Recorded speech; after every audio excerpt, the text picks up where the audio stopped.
Hi, it's me, the Rebel Seed. I want to talk to you today about peas because peas are cool and tasty and nice, and everybody loves peas. Well, pretty much everybody.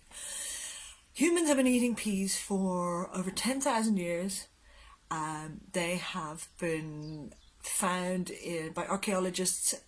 Pea feasts have been found, the remnants of pea feasts have been found by archaeologists in settlements like Neolithic farming settlements. So humans have been playing with peas, eating peas, planting peas for thousands and thousands and thousands of years. The peas that they ate then didn't taste anything like the peas we have now, though. They were like small and really hard and very starchy, and they probably would have roasted them and peeled them like chestnuts, kind of. They probably cracked a few teeth on them as well. So peas throughout the ages have been kind of interesting. They were really sexy in the time of Louis XV, so the end of the sort of 16th century. They were seen as like they would have been the cacao of the age. I've got a quote here. One of Louis XV's mistresses in 1695 said, "The subject of peas is being treated at great length, impatience to eat them, the pleasure of having eaten them, and the longing to eat them again are the 3 points about which our princes have been talking about for 4 days." They were keen, let's put it that way. In medieval times, peas porridge was a big thing, so it was one, and they used to cook it, and it's still, pea soup is still a bit of a thing. There was a sort of a way of cooking it with bacon, and they added mint, mostly because the mint added some sort of flavour. The peas then probably didn't taste that nice. Later on, peas became remarkably the kind of instigation for modern genetics, because two men, Thomas Knight and then later Gregor Mendel, became obsessed with them, like the patterns of how to make sweeter peas and and because the pea family, because it was quite a fast growing plant, they were, it was easy to kind of test or cross pollinate. And so, I mean, I think Gregor Mendel planted something like 29,000 pea plants over 8 years, and through that he was able to kind of find links of how sort of the rules of heredity and how it all plays out. So thanks to peas, we now know more about plants and how plants operate. So enough of the history lesson. That was 3 minutes. I'm really sorry. 3 minutes, sorry. Let's talk about peas. So I have here from Brown Envelope Seeds, which is Madeleine McKeever, which is an heirloom seed. I've got Pea Bijou, a very productive pea with pairs of large straight pods up to 10 centimetres long, with large sweet peas about 1.2 metres tall. I know it's going to need a trellis. Sow under cover from February and outdoors from March until June. Now I'm going to sow it in a tray, and I'm probably going to plant it out in April here. Need support as tendrils appear, definitely. So when you're planting your peas straight in the ground, you should really have a structure that you plant around. So bean teepees, with sticks in the ground that are tied at the bottom, those are pretty good. Peas don't need super rich soil, but they do appreciate a little bit of compost. Everything appreciates a little bit of compost.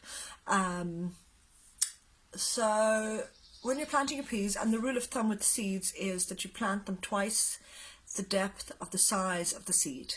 So if you've got tiny seeds like lettuce seeds, you can even sprinkle them on the top of the ground and just ruffle the top of the ground or the compost. But with peas, they're quite a decent size. So I have some here. These are the peas from the packet I just showed you. Now, they're slightly wrinkly, and what I like to do with peas to start them off is to soak them overnight in slightly warm water, and that just kind of plumps them up, and it sort of gives them a bit of a kick in the arse to start growing. So what I did was, this is what I prepared earlier. These are the peas, same peas from the same packet. I don't know if this focuses very well, but you can see they're much bigger. They're all full of water and they're ready to start to think about popping open. So I have prepared some compost. All here in the greenhouse. Here it is. And I've done it in trays, and it's just nice and loose. Don't compact your compost in too hard. When seeds start to grow, they really need lots of room and air, and so seeds kind of need just very basic things. They need a bit of moisture, they need some air, and they need warmth. If you're lacking any of those, it's likely your seed might try and grow, but will probably perish. So I'm just pushing a little hole in with my fingers. Fingers are perfect sizes to make holes in there. And I'm going to just pop my pea seeds in here. I'm putting 1 or 2 in each one. Peas quite like growing close together, and I'm just ruffling a little bit of compost over the top. Peas like growing together. They kind of climb on each other and they scramble, and they're very social. So, but the one issue with them, if it's very moist, they get powdery mildew. So it depends on where you are, but I would space my peas. I should be a bit more scientific than this, but I would space my peas about this much apart. This much, near, far, near. Okay, so, and then as they start to grow, watch out for slugs and snails. They love peas. We all love peas. So you might want to do that lovely beer trap thing that you can do to, I mean, it is a bit cruel, but generally if you've got loads and loads of snails, it's telling you that your soil needs more calcium in it. But don't let that frighten you off. The other thing I wanted to tell you, you can eat the pea shoots. So when they're growing up, and if they're getting huge and bushy and everything, just snip off the growing points in certain areas and just eat them. They're great. You can eat the flowers, they're delicious, and then the pods. But when you want to keep some seeds from your peas, and please do try and save seeds, because as far as I know now, loads of seed companies are actually selling out of seeds at the moment because everybody's panicking. The amount of seeds you get in a packet is generally enough to share with your neighbours, so I would suggest that you offer some seeds to your neighbours if you've got a massive stash of seeds. And then when you plant them, leave a few plants, preferably your best plants, to dry out and keep the seeds for next season. Depending on where you are in the world,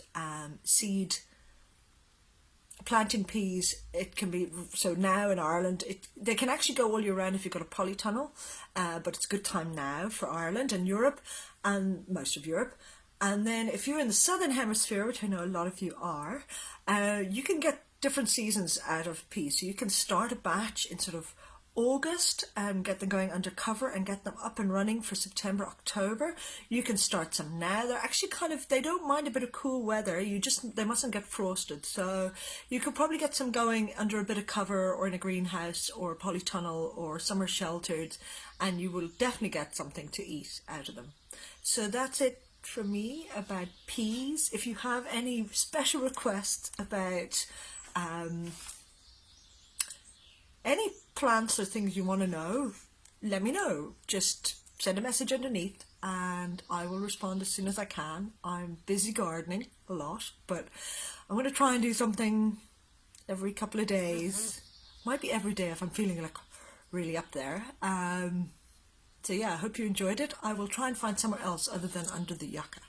So lots of love for me and happy growing, and love to you guys. Bye.